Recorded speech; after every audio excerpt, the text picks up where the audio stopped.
Bom dia, que bênção estarmos reunidos mais uma vez para adorar ao Senhor. E hoje, falando novamente sobre a obra missionária. Os irmãos sabem que nos domingos pela manhã temos estudado o livro de Atos dos Apóstolos. E esse livro trata da expansão da igreja. Nós estamos na segunda fase do projeto missionário do Senhor Jesus Cristo. Você já parou para pensar que Jesus, ele estabeleceu um projeto missionário? Está lá em Atos 1:8. Né? Ser testemunha em Jerusalém, toda a Judéia e Samaria e até os confins da terra. Nós já estamos na segunda fase do projeto missionário do Senhor Jesus Cristo no início da igreja. Isso é importante por quê? Porque a igreja, ela, na sua essência, tem que ser missionária. Uma igreja que não é missionária, ou que não tem projetos missionários, ou que não prega o evangelho do Senhor Jesus Cristo, que tem a ver com a obra missionária, essa igreja, ela não está andando segundo a vontade do Senhor Jesus Cristo. Isso é muito óbvio na Bíblia Sagrada. Então, assim como a oração é importante para os crentes, a leitura da palavra de Deus é importante para os crentes, nosso momento de adoração como igreja, nós também temos que ter em mente que a igreja ela tem que ser uma igreja missionária. Ela é missionária quando os seus membros proclamam o evangelho do Senhor Jesus Cristo, quando os seus membros, componentes do corpo de Cristo na igreja local, sustentam a obra missionária, oram pela obra missionária, ou quando vão, né, como missionários especializados para determinados locais. Mas, em um certo sentido, todo crente aqui é um missionário porque proclama o evangelho do Senhor Jesus Cristo aos que estão perdidos. Nós estudamos no domingo passado sobre Simão, o grande poder, que se converteu e que cometeu um grave erro, querendo comprar o poder do Espírito Santo por dinheiro, talvez até para ganhar mais dinheiro, mas parece que ele se arrepende e pede para os apóstolos orarem por ele. No caso, pede para Filipe orar por ele. O evangelismo aqui é na região de Samaria. Filipe é um diácono, um dos 7, que foi comissionado pelo Senhor para levar o evangelho ali na região de Samaria. Lembre-se que Samaria, os samaritanos eram desprezados pelos judeus. A igreja, ela começa em Jerusalém, é uma igreja essencialmente judaica, com os primeiros convertidos ali são judeus, e havia necessidade de mostrar ao mundo que a igreja não era só de judeus, nem só para judeus, para israelitas ali naquele momento.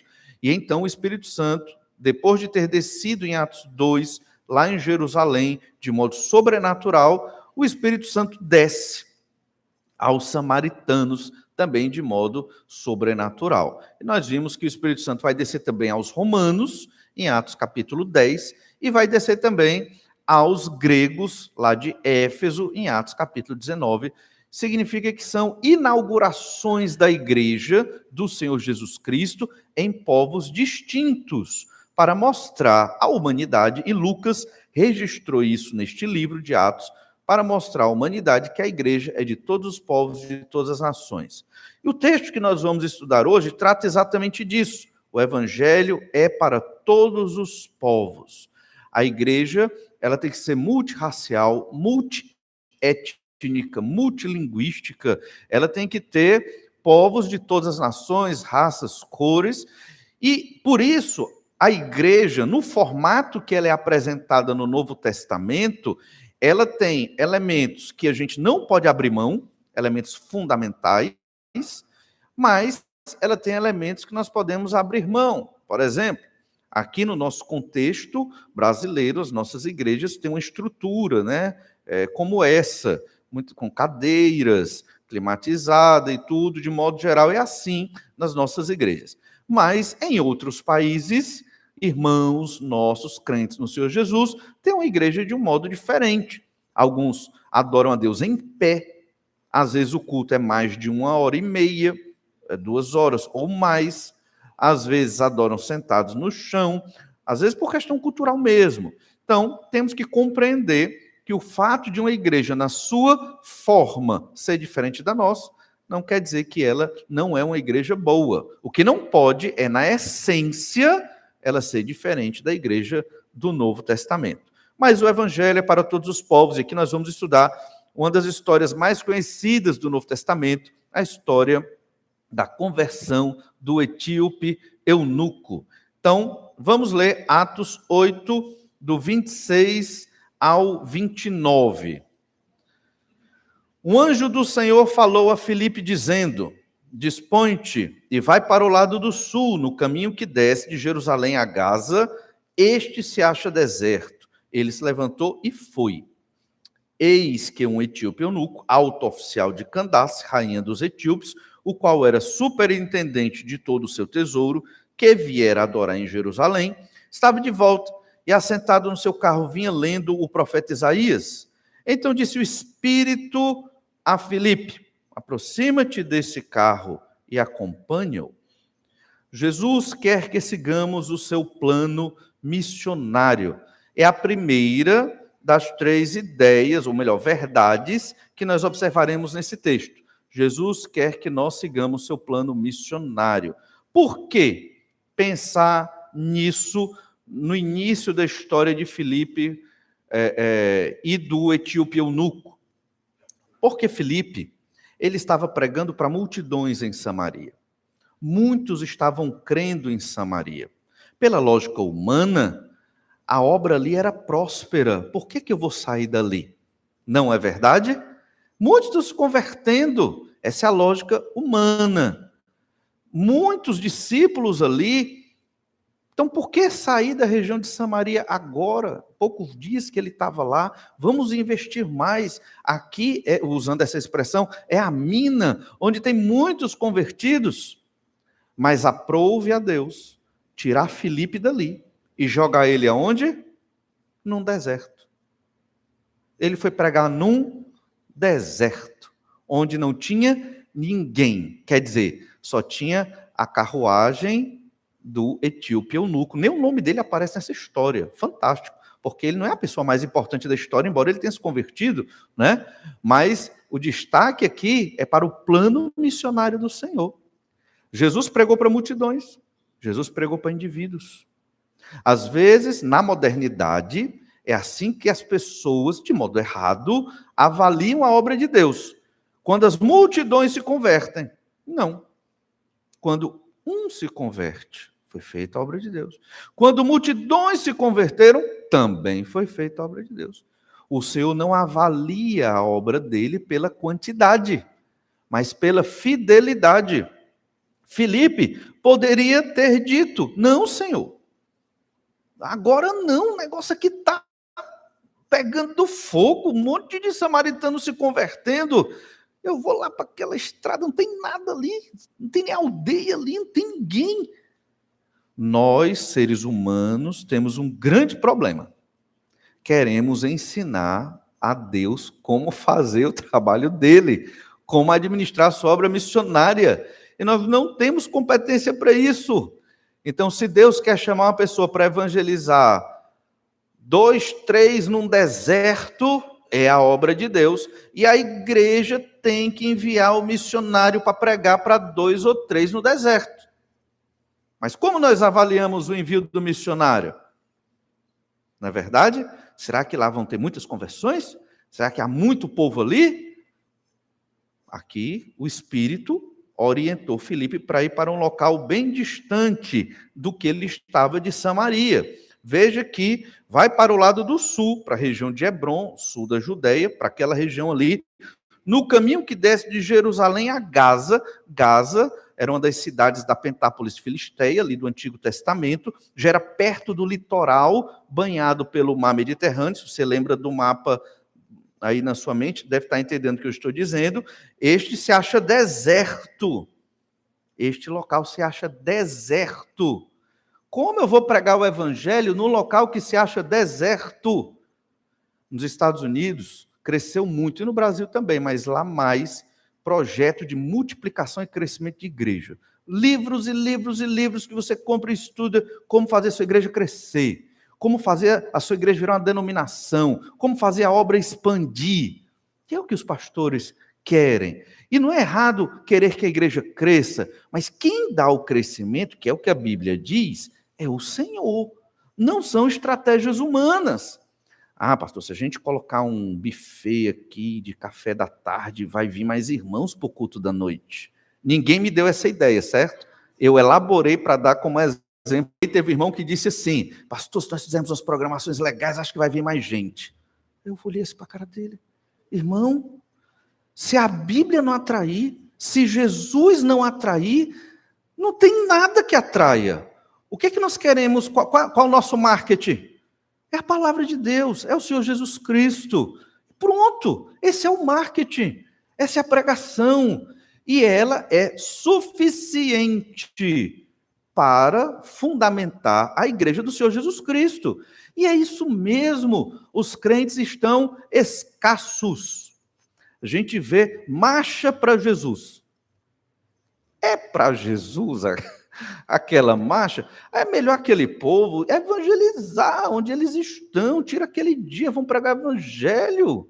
É melhor, não sei, o que é uma marcha para Jesus?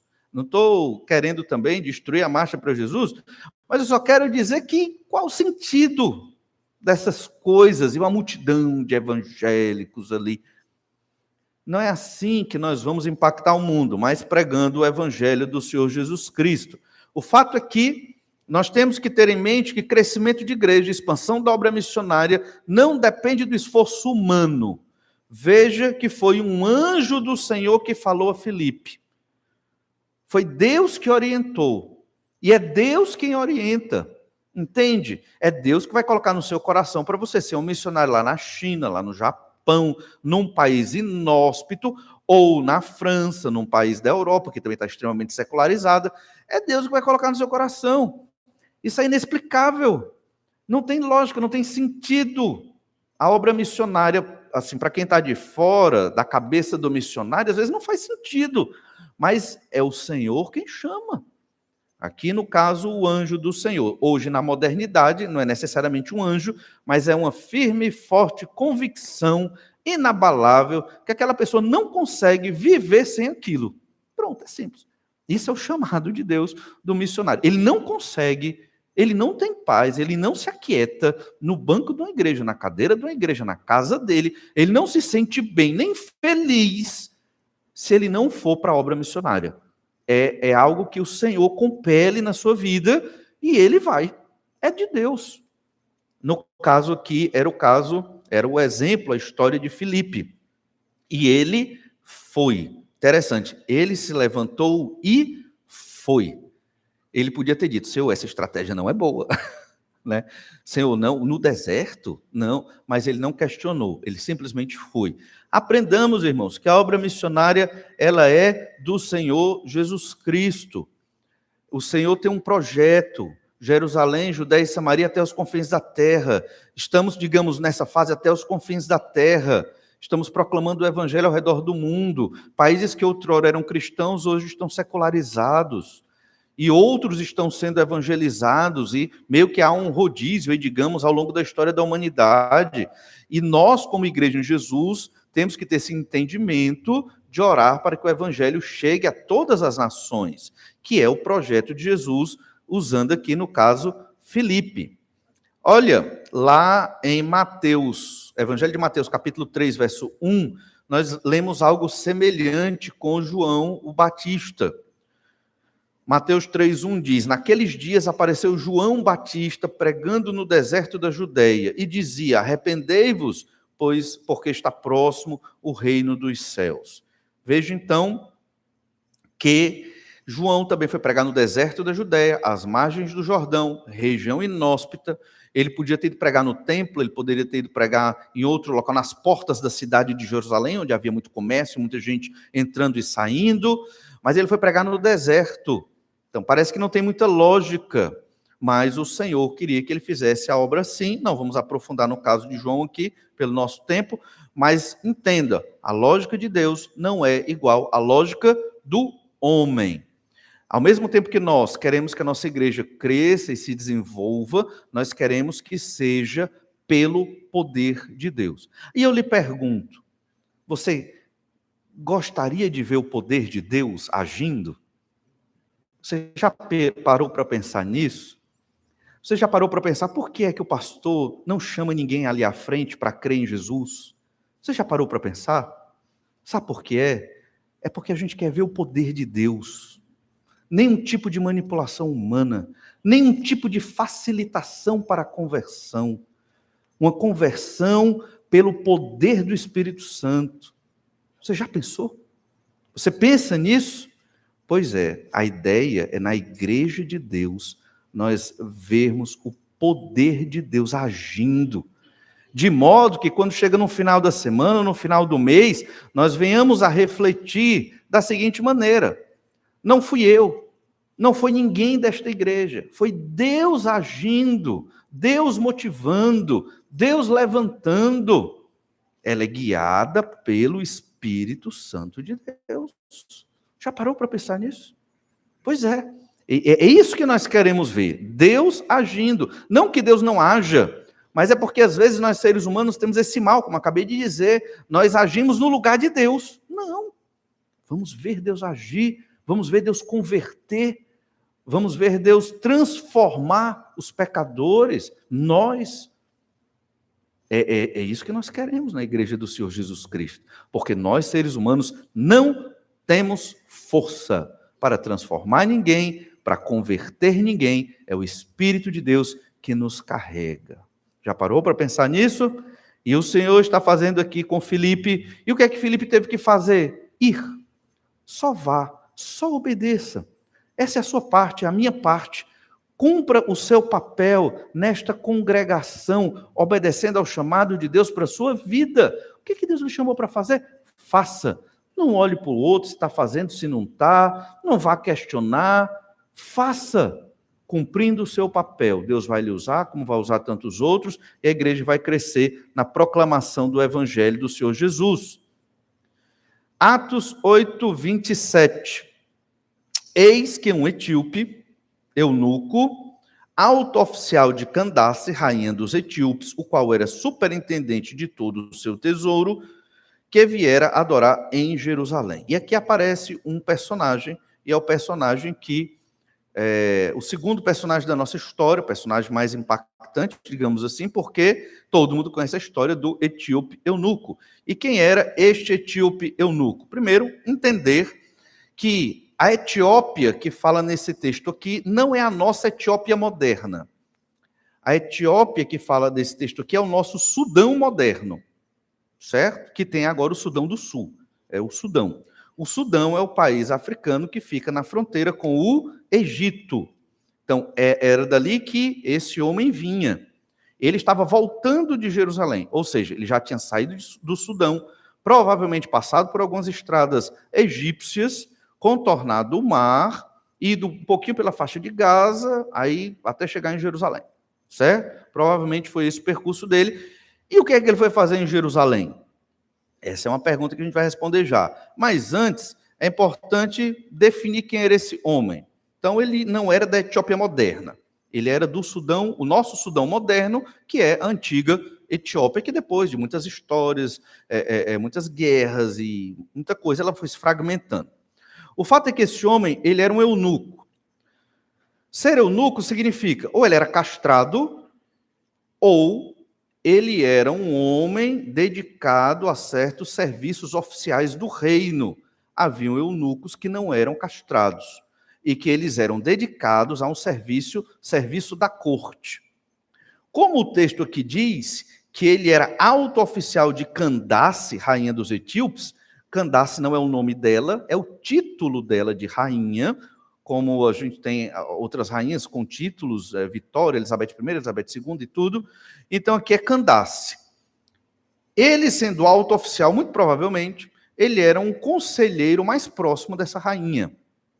E ele era um homem importante porque era superintendente de todo o tesouro daquele reino.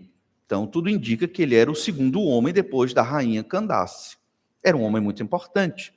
E o que é que esse homem, um africano, obviamente, muito provavelmente aqui um negro, estava subindo para adorar em Jerusalém? Por quê? O que é que aconteceu? Aqui tem uma história muito interessante, não sei se vocês já ouviram falar dos leões de Judá. São leões de juba negra. Esses leões foram encontrados em algumas localidades do continente africano. E isso pode remontar ao período em que a rainha de Sabá sobe para falar com Salomão, e ali ela vai tratar com Salomão não somente de ditos de sabedoria da vida.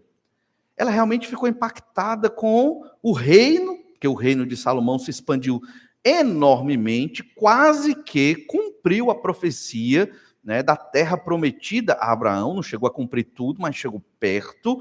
Então, Salomão realmente muito rico, uma vasta área de terra foi dominada pelos israelitas ali, e essa rainha subiu para conversar com a rainha de Sabá, com Salomão. Quando Jesus fala dela, a rainha do sul, que é a mesma de Sabá, lá nos evangelhos, o Senhor Jesus deixa claro que ela creu na promessa do descendente, do Messias, que é ele, o Senhor Jesus Cristo, e que essa rainha, ao voltar para a sua terra, tudo indica no sul, no continente africano, ela divulgou ali o evangelho, ou melhor, o proto-evangelho, a mensagem de salvação ao seu povo. E muitos devem ter se convertido.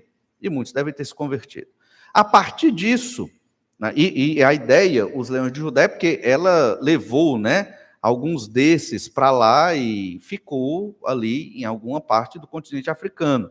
A gente não sabe ao certo onde, E foram se multiplicando esses leões e se encontram esses leões lá em algumas regiões. O fato é que, muito provável, esse etíope pode ter ouvido dela, ou não exatamente dela, porque muitos anos, séculos de distância, mas dos convertidos a partir dela, ou até de outros que a gente não sabe, porque nós temos o Provérbios 30 e 31, foram escritos por árabes.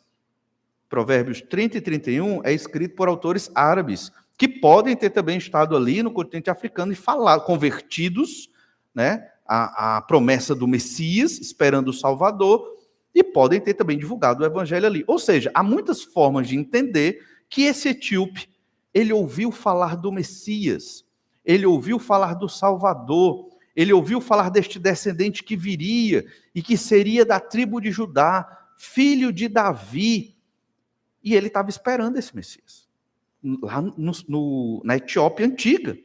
Às vezes a gente lê a Bíblia e pensa que tudo está em torno de Israel ali, no Novo Testamento e até no Antigo, mas não. Outros povos creram. Os ninivitas, por exemplo, muitos outros povos da antiguidade creem e nós nem tomamos conhecimento. Muitos gentios faziam parte de Israel como convertidos. Fato é que esse homem, mesmo não crendo em Jesus ainda, frequentemente ele ia nas festas. Festa da Páscoa, dos tabernáculos, as festas onde os judeus vinham de toda parte para adorar em Jerusalém. O etíope ia lá também. E ele ia, obviamente, na sua carruagem, porque ele era um homem rico, com o seu rolo do livro do profeta Isaías, ele ia lendo lá, não era um livro, mas era grande o rolo, e ele ia de viagem para adorar o Senhor no templo, obviamente no pátio dos gentios. E já estava voltando da adoração. Esse homem, tudo indica, não era um convertido ainda, mas ele estava buscando ao Senhor. Assim como era esse etíope eunuco, não tenha dúvida, haviam muitos na antiguidade que iam a Jerusalém buscar o Senhor. Haviam vários. E eles iam, por isso que existia o pátio dos gentios, porque eles não podiam chegar tão próximos, segundo o judaísmo daquele período. O fato, então, é que esse homem estava buscando ao Senhor, esse homem estava lendo a palavra de Deus, e ele estava já voltando de um tempo de adoração. O Senhor ali é algo que nos ajuda a compreender. Ele pode ter sido um crente da velha aliança? Pode. Ele era crente na promessa do Messias. Mas tudo indica que ele era uma pessoa que estava buscando a Deus, a salvação, Deus o estava guiando a isso, e faltava só alguém explicar o sentido daquele texto que ele estava lendo. Outra questão muito interessante aqui é que a palavra de Deus é fundamental para a conversão desse homem. Ele não teve como se converter sozinho, ele tinha que ler a Bíblia. E ele estava lendo o texto de Isaías. Não sei se você já tomou conhecimento, mas Isaías é chamado o quinto evangelho, ou o evangelho do Antigo Testamento, porque ele praticamente anuncia Jesus como o Salvador, só não bota o nome, mas Isaías deixa muito claro a graça de Deus para a salvação a partir do sacrifício do Senhor Jesus Cristo. Então, no verso 28, Atos 8, 28, estava de volta e assentado no seu carro, vinha lendo o profeta Isaías. Ele estava tranquilo na sua carruagem, levado ou por cavalos ou talvez por bois, e ele não vinha, essas carruagens não vinham numa velocidade muito rápida, né? Era uma velocidade que um homem correndo poderia alcançar. E um detalhe da antiguidade, para você entender melhor essa história, é que diferente de nós, que hoje lemos em voz baixa, a gente lê muito a Bíblia em voz baixa, na antiguidade eles liam tudo em voz alta. Então o etíope eunuco estava lendo em voz alta, certo? E muito provavelmente no hebraico. Hebraico chamado quadrático, hebraico oriundo do período babilônico do cativeiro. Ele tinha a língua própria dele, então ele deve ter aprendido, né? Porque não tinham versões e traduções como nós temos hoje. Eu quero uma Bíblia, um Novo Testamento em russo, uma Bíblia em japonês, é a coisa mais fácil do mundo, você compra. Hoje é uma bênção. Eles não tinham isso naquela época. Então, provavelmente, ele tinha aprendido o hebraico para poder ler o texto do Antigo Testamento. Então, esse era o cenário, esse era o novo alvo do Espírito Santo. Porque olha o verso 29. Então disse o Espírito a Filipe, aproxima-te desse carro e acompanha-o.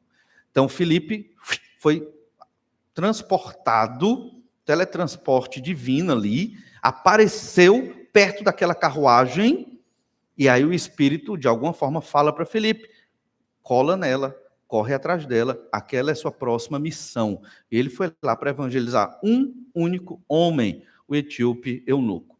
Às vezes, nós ficamos desmotivados porque estamos evangelizando só uma pessoa. Eu quero pregar para as multidões.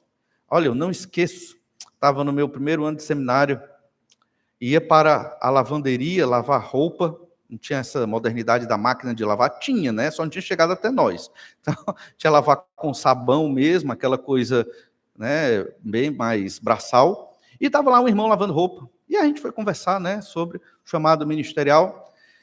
E aí aquele irmão disse assim, olha, Valnei, eu vim para o seminário, eu não vim ser qualquer pregador. Eu vim ser o pregador. Eu me assustei, né? Billy Graham, fiquei assim, tudo bem, né? Eu tinha 19 anos, aí eu fiquei assim, tá certo, beleza. Os anos foram passando, nos formamos, e esse homem voltou para a sua igreja. E aí os relatos do pastor dele é que ele começou a trabalhar com os jovens. E aí os jovens disseram, não, pastor, fulano não dá mais certo, não. O pastor tirou, tá certo. Vamos para os adolescentes. Trabalhar com os adolescentes. Ficou lá 1 ano e tal. Os adolescentes chegaram para o pastor. Ei, pastor, lá não dá certo com a gente também, não. Tá certo, vamos para as crianças. Aí foi trabalhar com as crianças da igreja, formado. Né? E aí um dia o pastor estava andando na igreja, chegou um pequenininho, puxou assim, fulano não, pastor, fulano não. Nem com as crianças ele deu certo, o pregador. Irmãos, nós temos que entender que o Senhor nos coloca na missão que Ele nos quer colocar. Então, pregar o evangelho para uma pessoa é tão importante quanto pregar o evangelho para uma multidão. É o que nós aprendemos aqui com a história de Filipe. Filipe pregou para multidões de samaritanos. Filipe pregou para um etíope eunuco que ele nem conhecia. Entendem? Mas Filipe não se ensoberbecia, porque Filipe não queria aparecer na obra de Deus. Ele só queria servir ao Senhor Jesus. Onde Jesus mandar, na multidão, no indivíduo, não importa. O Senhor Jesus, Ele quer que sigamos o seu plano missionário. E é isso que nós devemos fazer. Hoje você está nesta igreja, membro desta igreja. Qual o plano missionário que Deus tem para você? É orar pelo missionário? Ore todo dia. É investir financeiramente? Invista todo mês naquele missionário. Deus quer que você pregue o evangelho? Pregue para alguém. Discipule, treine aqueles novos convertidos para a obra do Senhor. Se Deus quiser que você vá para outro estado, outra cidade, outro país, vá. Você não vai ter como não ir. Quando Deus chama, não tem como dizer não. Você vai ter que ir, né? E vá alegre levar o evangelho até o local que o Senhor destinou para você. O importante é que nós tenhamos a visão de que o Senhor Jesus quer que sigamos o seu plano missionário. Nossa igreja tem que orar muito e se equipar para ser uma igreja cada vez mais missionária, que promove a proclamação do evangelho e o envio de pregadores a locais que nós não podemos ir. Temos que ter este tipo de visão.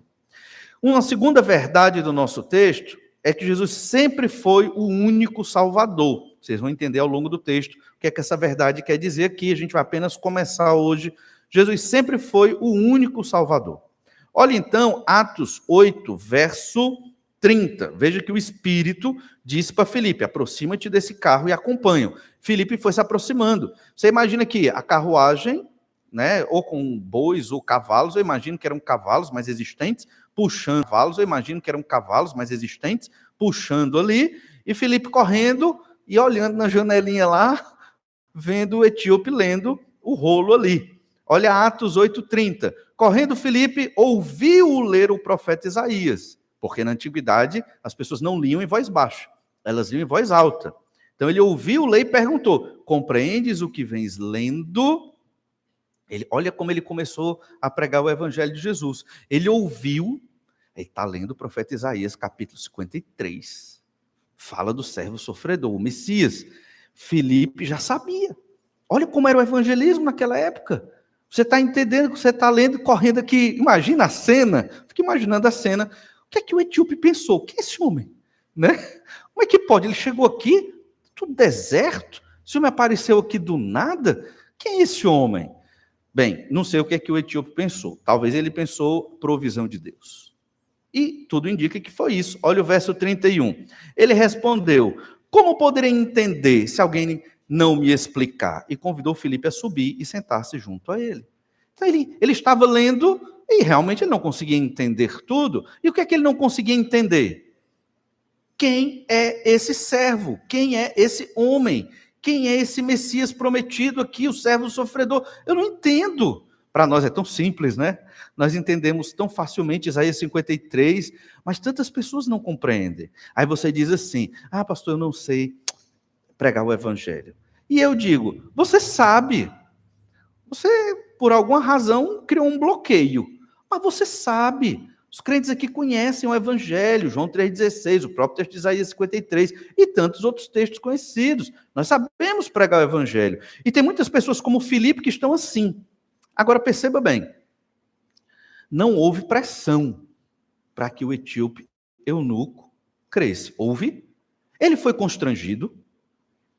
Não. Ele foi colocado num ambiente, alguém ficou falando um mantra para ele, um ambiente emocional, aí veio a fumaça e as luzes estroboscópicas piscando, estou exagerando, claro, para que ele tivesse uma reação emocional e cresça em Jesus? Não. Foi tudo muito da razão, lendo o evangelho, no caso, lendo Isaías, eu não estou entendendo, Deus proveu alguém. Você está entendendo o que lê? Não, como eu vou entender se alguém não me explicar? Venha me explicar. Opa, estou aqui. Pronto. Foi assim que esse homem creu. Não tem outro método, não tem outra forma, não é com um mantra, uma recitação, uma música de fundo, todo mundo assim. Não existe isso, irmãos. Não existe isso. É por conta disso que existem muitos falsos evangélicos no Brasil e no mundo. A conversão é pelo poder do Espírito Santo. e é de modo sobrenatural, pregando o Evangelho, explicando o Evangelho, e a pessoa, sem ser constrangida, ela vai querer Jesus. Nós não podemos fazer com que a pessoa, obrigá-lo, constrangê-lo, convencê-la a crer em Jesus. Não, a nossa tarefa não é essa. Nossa tarefa é pregar o Evangelho. Falar do inferno, sim, da condenação também, e da salvação em Cristo Jesus e do amor do Senhor Jesus pelas almas perdidas. Essa é a nossa tarefa. E então, aquela pessoa ouvindo a mensagem, estou perdido, preciso de Jesus. O que é que eu faço para crer? E aí você explica, arrependa-se dos seus pecados, peça para Jesus ser o seu Salvador. E assim você vai ser um filho de Deus. E assim, Pedro pregou o Evangelho assim, Jesus pregou o Evangelho assim, e aqui está Filipe reproduzindo o que ele aprendeu de Pedro, dos apóstolos, levando o Evangelho àquele homem. E foi ali que ele subiu. Não, veja que não houve nenhum tipo de constrangimento ou pressão, foi uma coisa muito natural, até porque aquele homem já estava lendo a palavra de Deus. E aqui entra outra questão importante, é que houve um processo. Uma pessoa não se converte de uma hora para outra. Ela ouve a palavra de Deus, ou ouve na internet, ou ouve na rádio, ou ouve de alguém. Estudos bíblicos são as melhores formas de pregar o Evangelho para alguém. Você pode chamar alguém na sua casa para poder estudar a Bíblia com aquela pessoa e ter um momento mais tranquilo ali. E depois de meses, pode ser que ela creia no Senhor Jesus, ou não. Nunca me esqueço de um exemplo da minha vida, quando nós passamos 6 meses evangelizando um homem, a esposa dele era crente, mas ele não, isso no interior. Falamos tudo do Evangelho que poderia ter sido dito para aquele homem e perguntamos, e então, e agora? O que é que você vai fazer? Você entende que precisa de um Salvador? E o homem respondeu. Olha o que ele respondeu. Pastor, eu entendo que eu preciso de um Salvador, mas eu não quero. Olha que triste, né? A resposta dura. Mas acabou o evangelismo ali. Então, irmão, que Deus tenha misericórdia de você. Irmão, meu amigo, que Deus tenha misericórdia de você. Vou ficar orando por você, para que o Senhor abra o seu entendimento. E não voltei mais lá.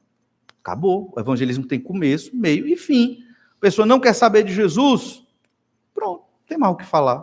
Tem mais o que dizer no que se refere ao evangelho. O Senhor Jesus, ele proclamou o evangelho de uma maneira semelhante ao de Filipe aqui para o eunuco. Mas antes disso, só para lembrar um caso interessante da história de Lucas, lá em Lucas 16, quando a história do rico e do Lázaro, o mendigo, o rico no inferno suplica a Abraão para que mande alguém à sua casa paterna, aos seus irmãos, para falar que existe o inferno e para dizer que eles têm que crer, né?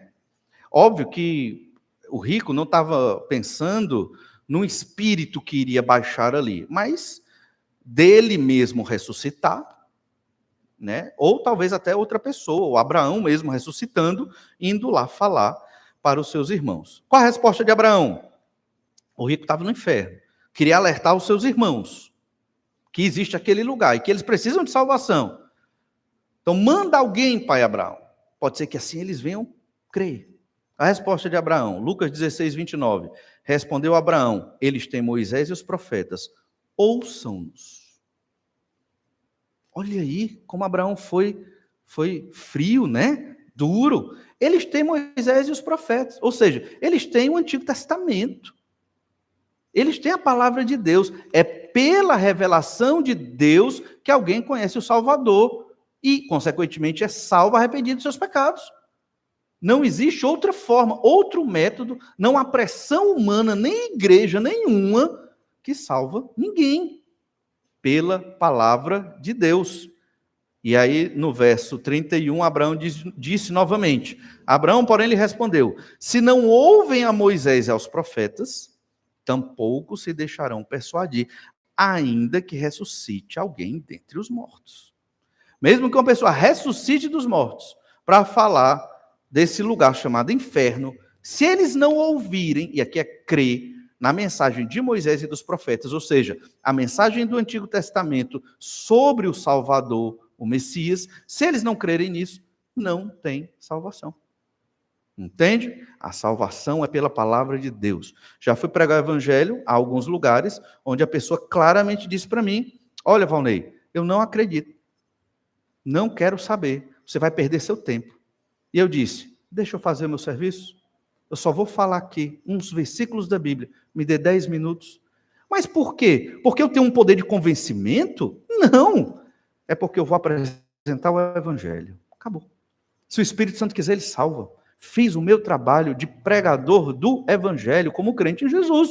E é assim que a gente prega. Eu não sei se Deus vai converter ou não vai converter, mas eu vou pregar o evangelho. E o Senhor faz a obra. Então, se você chegar numa pessoa que você vai pregar o evangelho, a pessoa realmente muito incrédula e não quer saber do evangelho do Senhor Jesus, não se preocupe com isso. Ah, será que eu vou ter os argumentos necessários? Não se preocupe com isso. Leia o evangelho para ele. Explique a palavra de Deus. João 3,16. Pronto. Entrega nas mãos do Senhor. Deus vai fazer a obra. E faz. Entende? E faz. E então foi o que Filipe fez aqui. O etíope eunuco estava lendo Isaías 53, do verso 7 ao verso 8. Texto que trata do servo sofredor. E nós veremos isso, então, no próximo domingo, vendo como Filipe, evangelizando aquele etíope, proclamou a mensagem de salvação usando um texto do Antigo Testamento. Que Deus nos ajude e nos abençoe a estarmos cumprindo o projeto missionário de Jesus, levando o evangelho aos perdidos. Vamos orar, então. Obrigado, Senhor, por tua graça e misericórdia, pelo teu amor. Porque o Senhor tem feito tantas maravilhas nas nossas vidas, nós que somos teus filhos, ó Pai, pela tua graça, pelo sacrifício de Jesus. Te peço, ó Deus, que o Senhor nos anime e nos motive, que sejamos, ó Pai, de fato, uma nação de sacerdotes, daqueles que proclamam o teu evangelho, que valorizam a obra missionária, evangelizando um a um, evangelizando a muitas pessoas, não importa a metodologia, mas sim importa como estamos pregando o evangelho genuíno do Senhor Jesus Cristo. Dai-nos, Senhor Deus, desta vida, desta motivação, desta alegria para amar as almas perdidas, para obedecer ao mandamento do Senhor de levar o evangelho a todas as nações. Nos ajuda a ser como Filipe, que ouvindo a mensagem do anjo do Senhor, ele simplesmente foi. Que nós também estejamos indo quando o Senhor nos chama para levar o evangelho àqueles que ainda estão perdidos. É o que eu te oro e peço em nome do Senhor Jesus. Amém. Deus abençoe a todos, um bom almoço e até a noite, às 18h30.